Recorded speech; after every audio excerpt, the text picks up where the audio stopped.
like I'm back home way before we took off. And we doing alright if I can't walk. And you better hold it down or you'll get got. I was sitting on a bitch with a new bob. Why you mad? And when'd you get the nose job? Lost the bite. So my friend Jaren, who's the artist of this song, approached me to see if I wanted to create a music video for this upcoming single that he had coming out.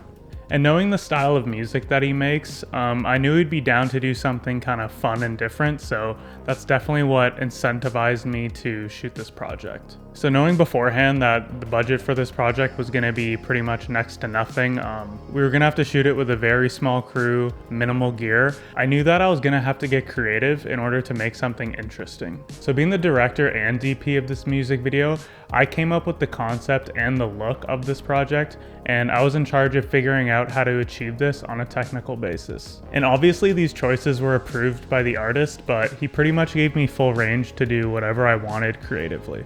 So some key things I wanted for this music video were zoom shots with a wide range, wide angle shots, high angle shots, gimmicky props, and an industrial setting.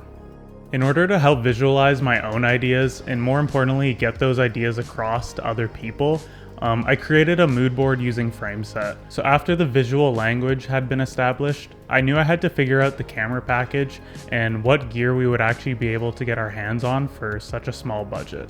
For the camera body, I went with the Lumix S5 2X because it's my personal camera and obviously it's accessible to me.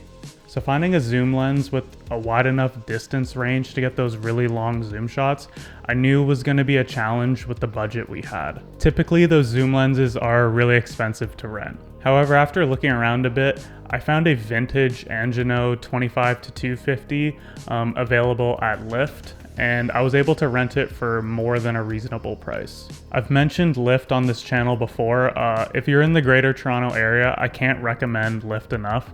They're just such an amazing resource for indie filmmakers. Now to get the wide angle shots that I knew I wanted for this, I was originally planning on renting the Laowa 12mm, but while I was prepping the zoom lens at Lyft, I actually tested their ARRI Macro 16mm prime.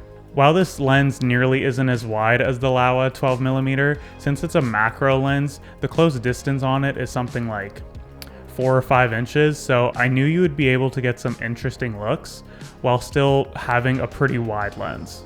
And since it was significantly cheaper to rent, I decided to go with that. And I also rented a Zoom Rocker or a Microforce, whatever you want to call it, that remotely controls the zoom lens via a motor and a little control joystick that you can attach to the pan handle on your tripod. A zoom rocker is pretty essential if you want to get these long timed out zoom shots because you can control the speed and the pace of the zoom. If you tried to do this by hand, it would be quite difficult. So the location for this video was definitely the most quintessential part to pulling this project off.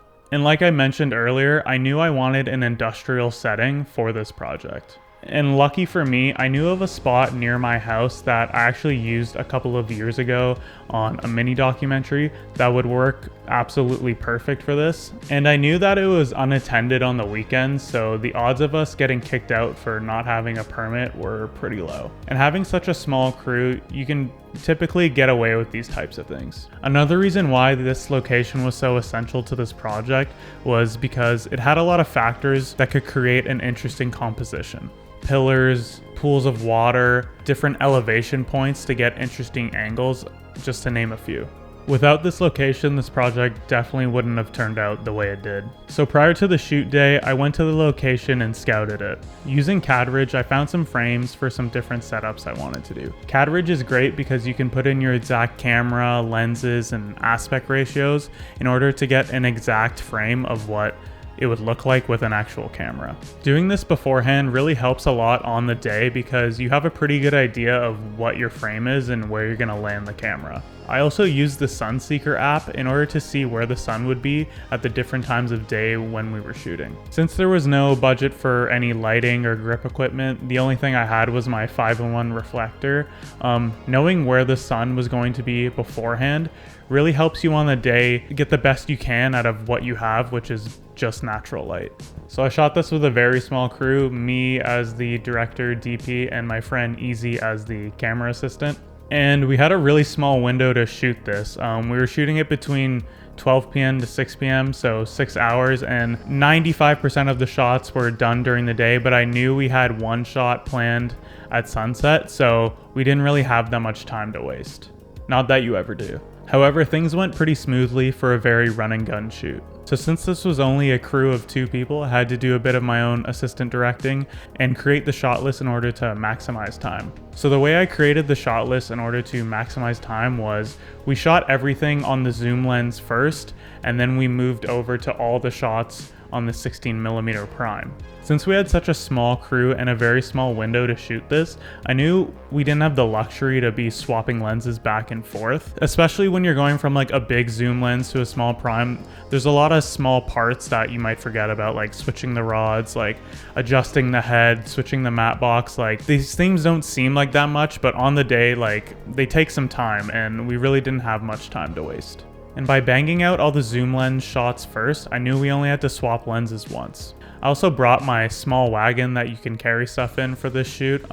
It really worked good for this size of project, because if I didn't bring that, we would just have to hand bomb everything from one side of this complex to the other. So it ended up just being a good time saver and saved our energy as well, not having to hand bomb everything. The only real problem I had on the shoot day was the motor would occasionally skip on the gear ring of the zoom lens. After adjusting it a few times, I was usually able to fix it, except for the final shot here. The motor was skipping, and there just wasn't enough time to troubleshoot it and fix it, so I just had to pull the zoom lens by hand. It's a little jerky, as you can tell, but that's just how it goes sometimes, and you just gotta roll with the punches and find a solution.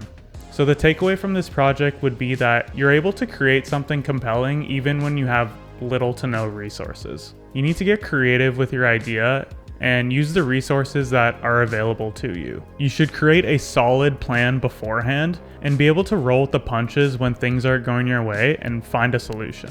Because that's what filmmaking is really at the end of the day, is just constant problem solving. I think this video really came together because of a solid location, a well-executed concept, and a few trips to the thrift store. And yes, the gear I used definitely helped make this video a lot more compelling, but if I didn't have access to that gear, I would just try to find other ways in order to make this project more visually appealing. Things like choreography, props, or production design can add really appealing visual elements to your project. Fancy lenses and a huge lighting package aren't the only things that can take your project to the next level. So if you enjoyed this video, please like, subscribe, all that, and I'll see you in the next one.